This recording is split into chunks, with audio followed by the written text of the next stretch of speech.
धरती कांप उठी। पहाड़ों से धुआं उठने लगा। समुद्र की लहरें बेचैन हो गईं। रावण अब पूरी तरह जाग चुका था।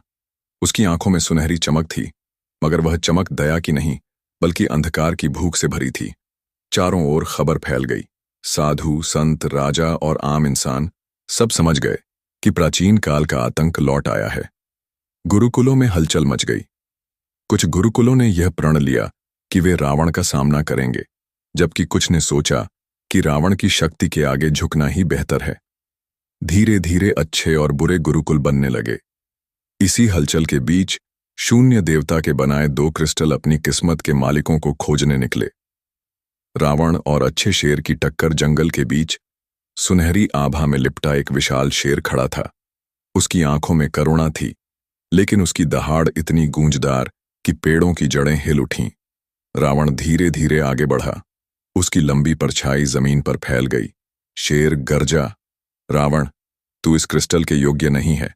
तेरे हृदय में अंधकार भरा है। यह क्रिस्टल केवल धर्म की रक्षा करने वालों को मिलता है। रावण हंस पड़ा। उसकी आवाज धरती को चीर गई। धर्म? धर्म से ही तो मैंने सब कुछ खोया था। अब मुझे किसी नियम की जरूरत नहीं। मुझे शक्ति चाहिए, और यह क्रिस्टल मुझे वही देगा। शेर ने गरज कर हमला किया। उसके पंजे हवा को चीरते हुए रावण की ओर आए।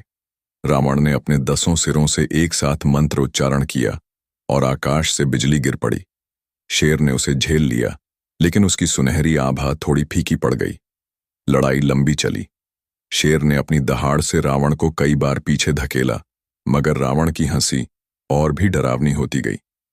आखिरकार रावण ने दोनों हाथ आकाश की ओर उठाए और बोला, मैं वो हूं जिसे कभी पराजित नहीं किया जा सकता। तू सिर्फ एक प्रहरी है और मैं राजा हूं।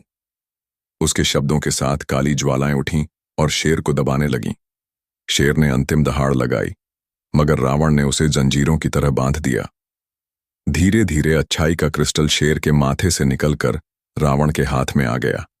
जैसे ही उसने उसे छुआ, क्रिस्टल उसकी आत्मा में समा गया। शेर उसकी परछाई में झुक गया और बोला, अब से जब चाहे मुझे बुला सकता है, लेकिन याद रख, तेरे अंधकार ने मुझे मजबूर किया है। रावण ने हंसते हुए कहा, अब तू मेरा दास है।